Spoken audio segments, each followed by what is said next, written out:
Saat ini sudah ada yang berasumsi bahwa hati-hati berolahraga karena berolahraga sendiri bisa menyebabkan kematian. Tes. Assalamualaikum warahmatullahi wabarakatuh. Selamat datang kembali di podcast Ngopi, ngobrol olahraga dan pendidikan. Sehat mencerdaskan, cerdas menyehatkan.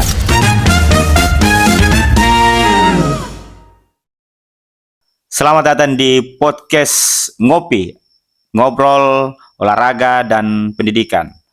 Jadi beberapa menit ke depan kita akan bicara diskusi tentang hal-hal terkait tentang olahraga maupun pendidikan secara santai, teman-teman. Dan kali ini kita akan berbincang terkait tentang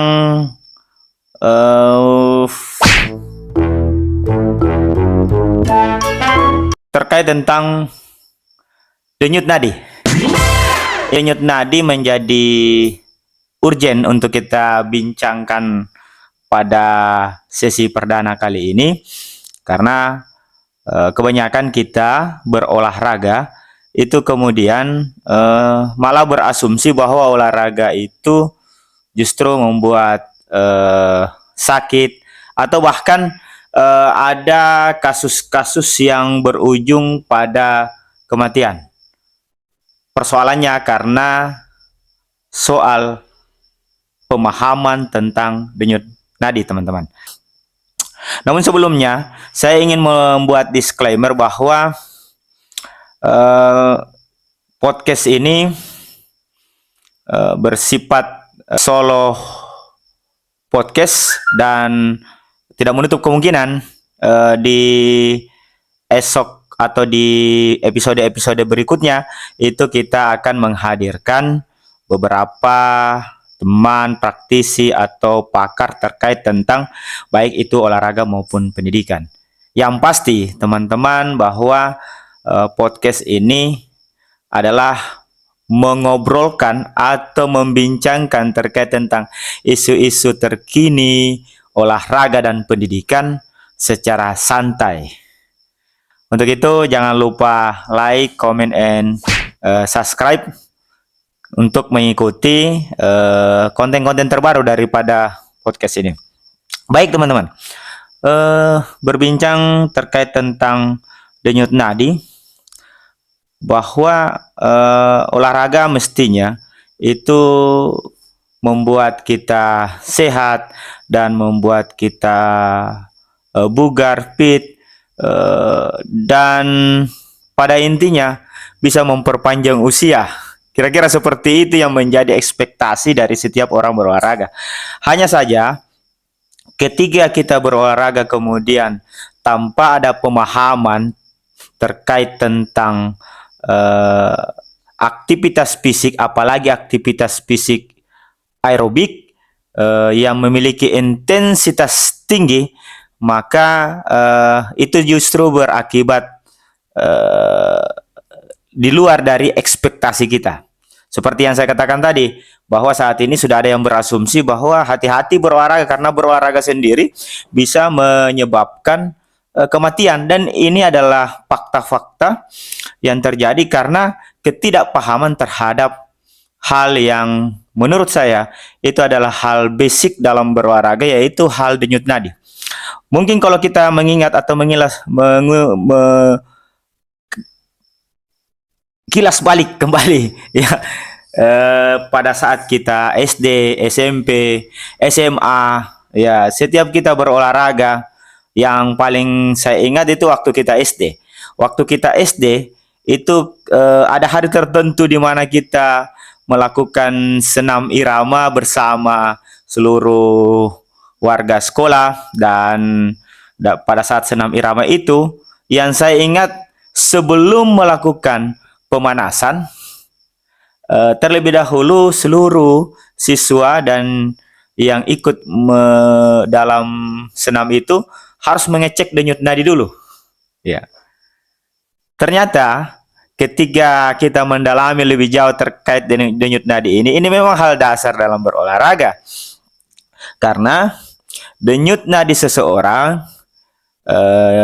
itu menentukan seberapa aman orang tersebut bisa berolahraga.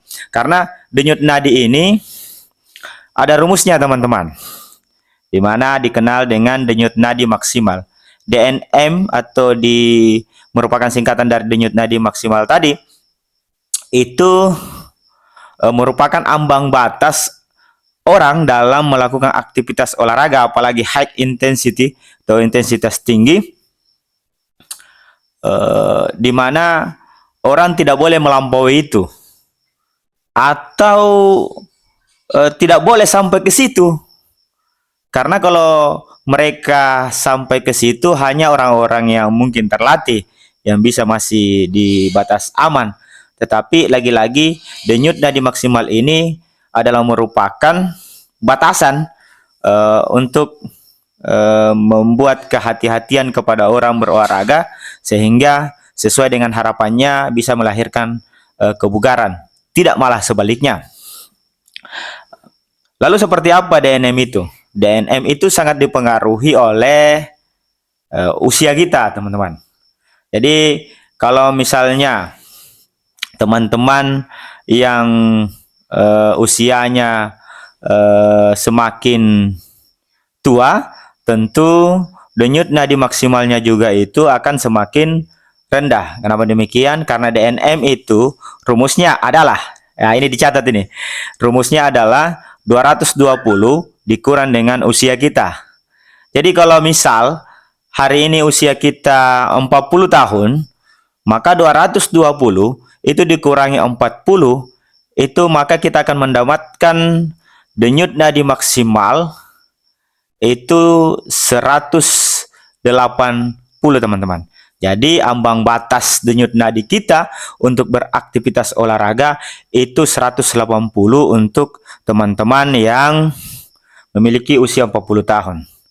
Ya, begitu pula dengan 60 tahun, tentu akan semakin rendah denyut nadi maksimalnya, ambang batasnya. Sehingga memang para pakar olahraga menganjurkan untuk usia yang sudah semakin tua tentunya harus berhati-hati dalam memiliki atau memilih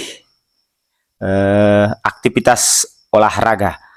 Dan terkait tentang denyut nadi ini juga, dengan perkembangan teknologi saat ini, denyut nadi itu sudah memiliki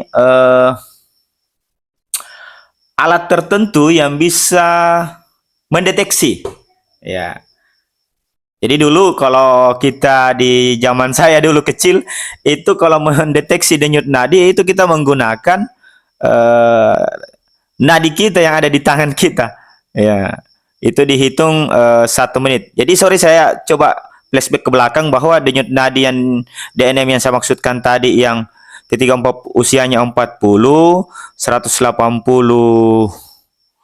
denyut nadi maksimalnya, itu 180 denyut nadi, denyutannya per menit.